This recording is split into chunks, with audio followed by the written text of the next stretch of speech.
नमस्कार दोस्तों, किसी भी न्यूज चैनल पर आपको ये तस्वीरें दिखी क्या? ऐसी भीड़ की तस्वीरें किसी भी चैनल से आपको पता चला क्या कि देश की राजधानी दिल्ली में आज लाखों लोग जुटे थे?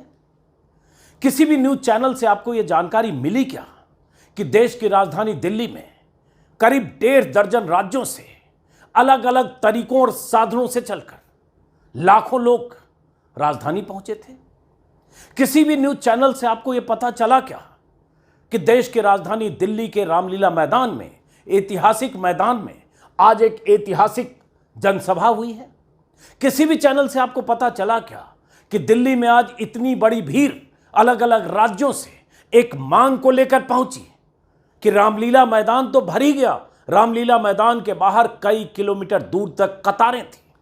किसी भी चैनल से आपको पता चला क्या कि दिल्ली में, देश की राजधानी में, प्रधानमंत्री के आवास से चंद किलोमीटर दूर लाखों लोगों की भीड़ जब ये नारे लगा रही थी तो मुख्य धारा के चैनल के रिपोर्टर वहां मौजूद नहीं थे, ओवी वैन मौजूद नहीं था, लाइव टेलीकास्ट करने वाले साधन संसाधन मौजूद नहीं थे, इसलिए किसी चैनल पर यह तस्वीर आपको दिखी नहीं। क्या है, क्यों जुटे ऐसे लोग, यह आपको बताऊंगा इसी वीडियो में।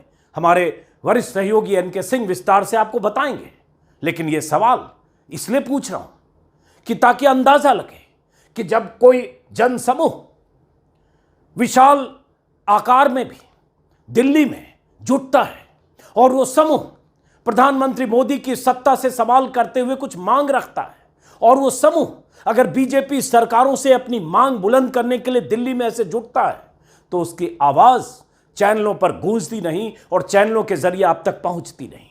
इसलिए मैंने नीचे लिखा है कि मोदी के डर से ब्लैकआउट।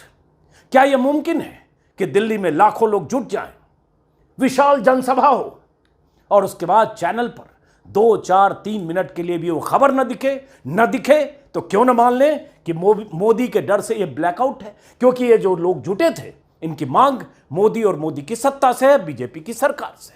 ये लोग ओपीएस की मांग को लेकर जुटे थे, ओल्ड पेंशन स्कीम, जो पेंशन स्कीम कांग्रेस शासित राज्यों में 4 राज्यों में लागू है और झारखंड में लागू है, बाकी बच गए बीजेपी शासित राज्य।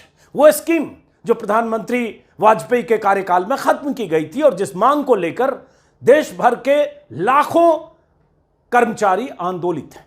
क्या नारे लगे, और फिर कहूंगा एनके सिंह विस्तार से इस पेंशन स्कीम के बारे में कुछ मिनट के बाद इस वीडियो में आप देखेंगे। मेरा मकसद तो यह बताना था कि चैनल कैसे ब्लैकआउट करते हैं अगर आप बड़े जन आंदोलन का किरदार बनकर दिल्ली पहुंचते हैं, लेकिन उस आंदोलन की मांग अगर मोदी की तरफ है तो वो उस आंदोलन की आवाजों को कैसे दबाया जाता है। अब ये तस्वीर देखिए और इस आवाज को सुनिए।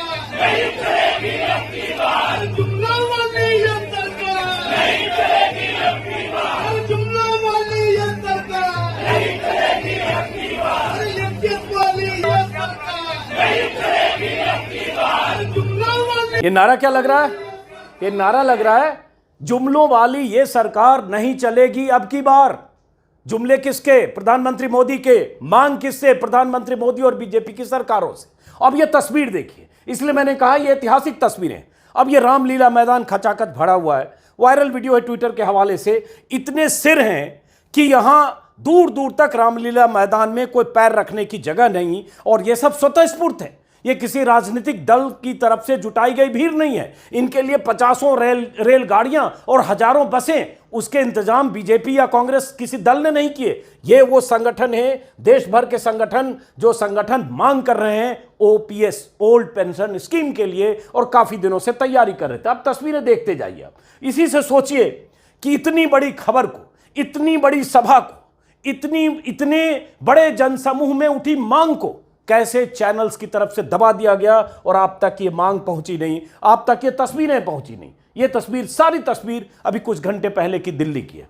ये देखिए कैसे ठसाठस सड़कें भरी है, लोग आ रहे हैं, रामलीला मैदान की तरफ बढ़ रहे हैं। ये रामलीला मैदान की तस्वीर है। ऐसी तस्वीर मैंने अन्ना आंदोलन के समय देखी थी। ऐसी तस्वीर तब दिखती है जब प्रधानमंत्री की कोई सभा होती है और बीजेपी के नेता कार्यकर्ता 2 महीने से काम करते हैं, सैकड़ों बसों में, कई बार हजारों बसों में लादकर वहां लोगों को पहुंचाया जाता है, लाया जाता है और उसके लिए तमाम तरह के इंतजाम होते हैं। लेकिन ये ओल्ड पेंशन स्कीम की मांग करके दिल्ली आए लोग थे जिनकी आवाजों को दबाया गया या आप तक नहीं पहुंचाया गया।